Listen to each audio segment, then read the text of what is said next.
Hello everyone, आज हम करेंगे introduction to trigonometry. Class 10th का टॉपिक है ये।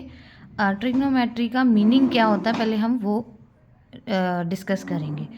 The word trigonometry is derived from a Greek word से बना, ये 3 ग्रीक वर्ड से बना है। ट्राई का मीनिंग क्या है? 3। गॉन का मीनिंग क्या है? साइड्स। एंड मेट्रॉन का मीनिंग क्या है? मेज़र। ठीक है। ट्रिग्नोमेट्री का बेसिकली मीनिंग क्या होता है? Is the study of relationship between sides and angle. जो हम साइड्स और एंगल्स के बीच में रिलेशनशिप स्टडी करते हैं ट्राइंगल के, उसको हम ट्रिग्नोमेट्री बोलते हैं। ठीक है। नेक्स्ट अब हमारे पास है ट्रिग्नोमेट्रिक रेशियोज़। अब हमारे पास ट्रिग्नोमेट्रिक रेशियोज़ कितनी होती हैं? 6 होती हैं। Sine, cos, tan, cosecant, secant and cot. अब हम इसको निकालते कैसे हैं वैल्यूज़ को इसकी? हमारे पास राइट एंगल ट्राइंगल होता है, हमेशा हमारे पास राइट एंगल ट्राइंगल ही होगा, तभी हम ये वैल्यूज़ निकाल सकते हैं। ये हमारे पास परपेंडिकुलर है, ये है हाइपोटेन्यूस एंड बेस। ठीक है। साइन की वैल्यू जब मुझे निकालनी है, अब जो राइट एंगल है, जो राइट एंगल के सामने वाला एंगल होगा, हम उसी को लेके चलते हैं। ठीक है। साइन ऑफ ए निकालेंगे perpendicular upon hypotenuse. Perpendicular upon hypotenuse होता है, परपेंडिकुलर की वैल्यू क्या है? BC, हाइपोटेन्यूस क्या है? AC। अब जो भी क्वेश्चन में इसमें वैल्यूज़ गिवन होगी उसके अकॉर्डिंग हम निकाल सकते हैं। यहाँ पे सपोज अगर मुझे यहाँ परपेंडिकुलर 7 दिया हुआ है, हाइपोटेन्यूस मुझे 5 दिया हुआ है। ठीक है। तो मेरे पास यहाँ पे 7/5 हो जाएगा आंसर इसका। ठीक है। नेक्स्ट है कॉस। कॉस कैसे निकालते हैं हम? Base upon hypotenuse. कॉस होता है हमारा बेस अपॉन हाइपोटेन्यूस, तो वो मेरे पास आ गया AB अपॉन AC। टैन होता है मेरे पास perpendicular upon base. Perpendicular upon base करेंगे BC अपॉन AB। अब हमारे पास कॉसिकेंट वैल्यू निकालनी है मुझे। कॉसिकेंट क्या होता है? साइन का रेसिप्रोकल होता है, तो 1 अपॉन साइन हो जाएगा। तो जो भी साइन की वैल्यू आएगा हम उसको रेसिप्रोकल कर देंगे, तो मेरे पास कॉसिकेंट आ जाएगा। नेक्स्ट है सीकेंट। सीकेंट निकालने के लिए हमारे पास क्या होता है? ये कॉस का रेसिप्रोकल होता है, तो हम कॉस का रेसिप्रोकल कर देंगे तो सीकेंट आ जाएगा। कॉट क्या होता है? टैन का रेसिप्रोकल होता है। टैन का अगर हम रेसिप्रोकल कर देंगे, मतलब यहाँ पे मेरे पास परपेंडिकुलर अपॉन बेस था, तो कॉट मेरे पास बेस अपॉन परपेंडिकुलर हो जाएगा। ठीक है। और टैन को हम साइन अपॉन कॉस भी लिख सकते हैं, और कॉट को हम कॉस अपॉन साइन भी लिख सकते हैं। ये दोनों वैल्यूज़ भी हम यूज़ करते हैं जब हमें क्वेश्चन सॉल्व करने होंगे, उसमें ये यूज़ होंगे। नेक्स्ट अब हमारे पास एक एग्जाम्पल है, इससे रिलेटेड एक एग्जाम्पल लिया हमने। Given tan A equals to 4/3, find the other trigonometric ratios of the angle A। अब एंगल A बोला है, तो इसके मतलब कि सामने एंगल A मेरा राइट एंगल के सामने वाली वैल्यू होगी। तो A मेरे पास यहाँ पे है, A यहाँ पे है, तो ये B और ये C हो गया। tan A मुझे दिया हुआ है 4/3, इसका मतलब परपेंडिकुलर अपॉन बेस दिया हुआ है। परपेंडिकुलर और बेस की वैल्यू दी हुई है मुझे। हमने सपोज कर लिया कि परपेंडिकुलर 4K है और बेस को हमने 3K हमने कोई भी एक कांस्टेंट इसके साथ लगा दिया है, क्योंकि हम जब इसको सॉल्व करेंगे तो हमारे पास वैल्यूज़ आ जाएंगी। कांस्टेंट ले लिया, अगर हम इसको डिवाइड भी करते हैं 4K अपॉन 3K, तो K से K कैंसिल आउट हो जाएगा, तो आंसर मेरे पास 4/3 ही रहेगा। ये हमने अपने लिए इसको सपोज किया है।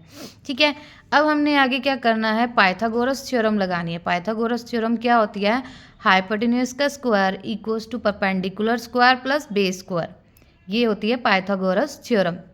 अब हमने इसके अकॉर्डिंग हमने पाइथागोरस थ्योरम लगानी है। AC square equals to BC square plus AB square. ठीक है। अब हम इसमें वैल्यू पुट कर देंगे। BC स्क्वायर की वैल्यू पुट कर दी, AC की वैल्यू पुट कर दी, यहाँ पे हमने उसका स्क्वायर कर दिया, 9K square plus 16K square हो गया। ठीक है। इसको सॉल्व करेंगे, ये बन गया 25K स्क्वायर, तो इसका दोनों का स्क्वायर रूट कर देंगे, तो यहाँ पे आ गया 5K। ओके। अब मुझे क्वेश्चन में क्या गिवन था कि मुझे सारी ट्रिग्नोमेट्रिक रेशियोज़ निकालनी है, तो हमने क्या किया? ट्रिग्नोमेट्रिक रेशियोज़ निकालनी थी मुझे, तो यहाँ पे पहले साइन ए निकाला। साइन ए क्या होता है मेरे पास? साइन ए में हमने BC अपॉन AC लिया। BC अपॉन AC भी मतलब परपेंडिकुलर अपॉन हाइपोटेन्यूस, तो वो वैल्यू यहाँ पुट कर दी, मेरे पास आंसर आ जाएगा। Next cos. कॉस में ए बी अपॉन ए सी हो गया, perpendicular upon base upon hypotenuse, तो वहाँ से ये वैल्यू आ गई मेरे पास। नेक्स्ट ऐसे ही हम सारी वैल्यूज़ निकाल लेंगे। टैन मुझे गिवन था, टैन कॉट निकाल लेंगे, टैन का रेसिप्रोकल, कॉसिकेंड निकाल लेंगे, साइन का रेसिप्रोकल एंड सीकेंड निकाल लेंगे, फिर कॉस का रेसिप्रोकल। ऐसे हमारी सारी वैल्यूज़ निकल जाएंगी।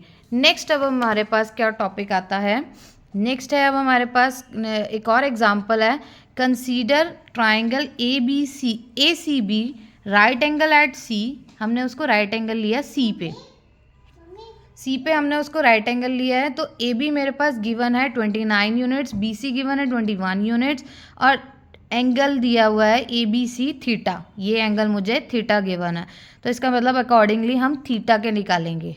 और मुझे वैल्यूज़ निकालनी है cos square theta plus sine square theta, cos square theta minus sine square theta. पहले तो अब इसको निकालने के लिए मुझे पहले यहाँ से हाइपोटेन्यूज निकालना, परपेंडिकुलर निकालना पड़ेगा। ठीक है, परपेंडिकुलर निकालने के लिए हमने इसके अंदर पहले पाइथागोरस थ्योरम लगाई। In triangle A C B A B square equals to A C square plus B C square. Okay, हमने यहाँ पे वैल्यूज़ निकाली, 29 का स्क्वायर कर दिया माइनस 21 का स्क्वायर। यहाँ पे मैंने फॉर्मूला लगा दिया ए स्क्वायर माइनस बी स्क्वायर का, ए प्लस बी ए माइनस बी। तो यहाँ पे हो गया 29 माइनस 21, 29 प्लस 21। इसको सॉल्व करके मेरे पास आ गया रूट 400। तो 400 किसका अंडर रूट होता है, 20 का। तो यहाँ से मेरे पास आ गया 20। अब यहाँ से साइन की वैल्यू निकाल ली, 20/29 हो गई।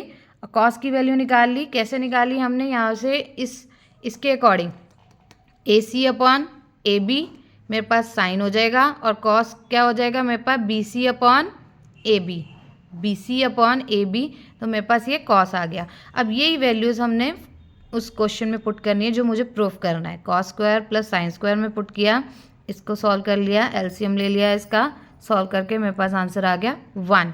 अब मुझे लेना है cos square minus sine square, तो इसको भी हमने एलसीएम ले लिया, माइनस बन रहा था ऊपर तो फॉर्मूला लगा दिया ए माइनस बी ए प्लस बी। तो वहाँ से मेरे पास आंसर आ गया 41/841। नेक्स्ट हम इसका एक और एग्जाम्पल ले लेते हैं जिससे आपको और क्लियर हो जाएगा। In triangle O P Q right angle at P, ये राइट एंगल है पी के ऊपर। ठीक है, ओ पी मुझे गिवन है 7 centimetre and O Q minus P Q equals to 1 given है। Determine the value of sine theta and cos theta. मुझे साइन थीटा और cos theta sine Q and cos Q निकालना है। ठीक है, अब साइन क्यू और कॉस क्यू निकालना है तो उसके अकॉर्डिंग अब मुझे इसके सामने वाला ये एंगल चाहिए।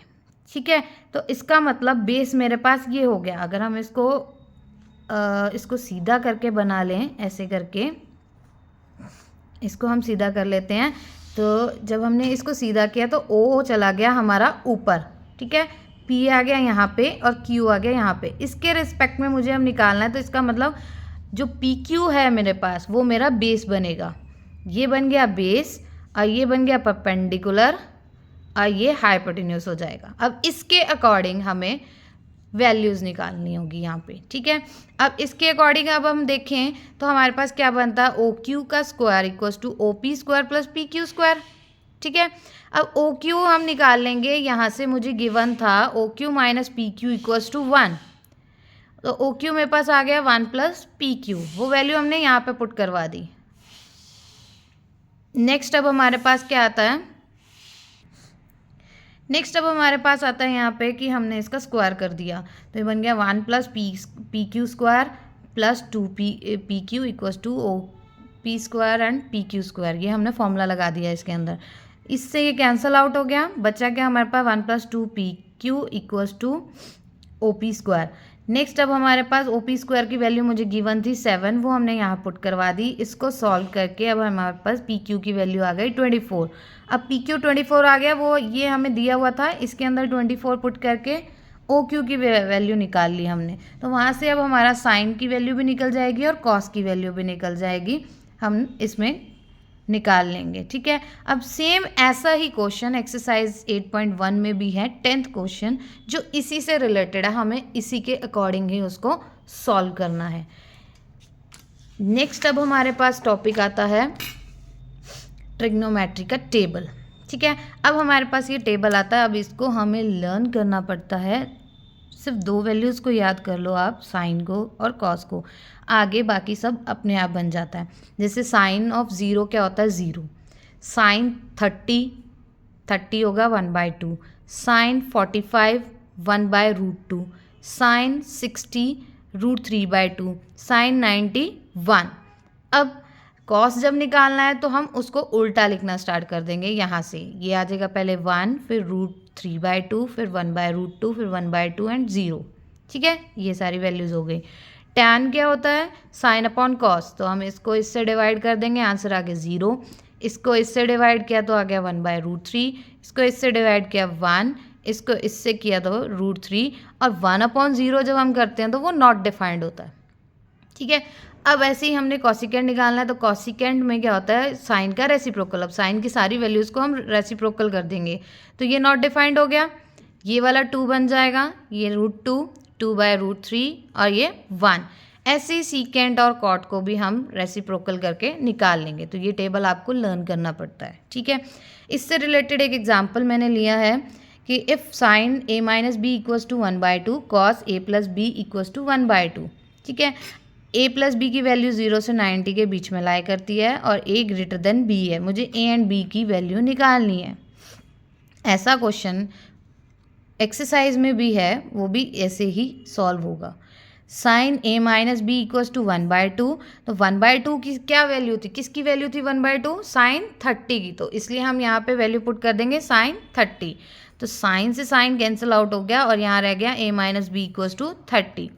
नेक्स्ट अब हमारे पास है कॉस ऑफ a + b = 1/2। अब कॉस में 1/2 वैल्यू कहाँ आ रही थी, 60 पे, तो यहाँ मेरे पास वैल्यू आ गई कॉस ऑफ 60। तो कॉस से कॉस कैंसिल आउट हो गया, a + b आ गया मेरे पास 60। अब इन दोनों इक्वेशंस को सॉल्व करके हम वैल्यूज़ निकाल लेंगे a और b की। ठीक है, नेक्स्ट अब हमारे पास है आइडेंटिटीज़, ट्रिग्नोमेट्री आइडेंटिटीज़। अब जो ये आइडेंटिटीज़ हैं हमारे पास 3 होती हैं, cos² a + sin² = 1, 1 + tan² a = secant² a, cot² + 1 = cosecant² a। ये तीनों आइडेंटिटी आपको याद रखनी पड़ेगी, तभी आपके सारे क्वेश्चंस जो प्रूफ करने वाले होते हैं वो भी सॉल्व होंगे, और आपको पिछला भी वो याद रखना पड़ेगा, तब आपके सारे क्वेश्चंस सॉल्व हो जाएंगे प्रूफ वाले। एक एग्जांपल लिया मैंने यहाँ पे, express the ratio cos a tan a and secant a in terms of sin a। अब मुझे cos a, tan a और secant a सारे जो हैं साइन की फॉर्म में चाहिए। ठीक है, अब मैंने साइन वाला फॉर्मूला एक मेरे पास ये था, cos² a + sin² a = 1। वहाँ से cos को यहाँ रखा, साइन को उधर ले गए, तो 1 - sin² a बन गया। cos की वैल्यू क्या आ जाएगी, √ हो जाएगा यहाँ पे, तो cos की वैल्यू आ गई साइन की टर्म्स में। ठीक है, अब tan क्या होगा, साइन अपॉन cos होता है, साइन तो ऊपर है, कॉस की वैल्यू हमने यहाँ से ये वाली पुट करवा दी, तो ये भी साइन के टर्म में बन गया टैन की वैल्यू। अब मुझे सेकेंड की निकालनी, सेकेंड क्या होता है, कॉस का रेसिप्रोकल, तो कॉस हम निकाल चुके हैं साइन की टर्म्स में, उसकी वैल्यू यहाँ पुट कर दी, तो ये भी साइन की फॉर्म में आ गई। तो इसी फॉर्म में ऐसे क्वेश्चंस होते हैं सॉल्व करने वाले, और भी प्रूफ वाले क्वेश्चंस होते हैं जो 8.3 एक्सरसाइज में है। अब 8.3 एक्सरसाइज के लिए वो मैं नेक्स्ट वीडियो में आपको सॉल्व करके दूंगी क्वेश्चंस, और ईजीएस्ट मेथड से आपको बताऊंगी कि प्रूफ वाले क्वेश्चंस कैसे करते हैं। Okay, thank you.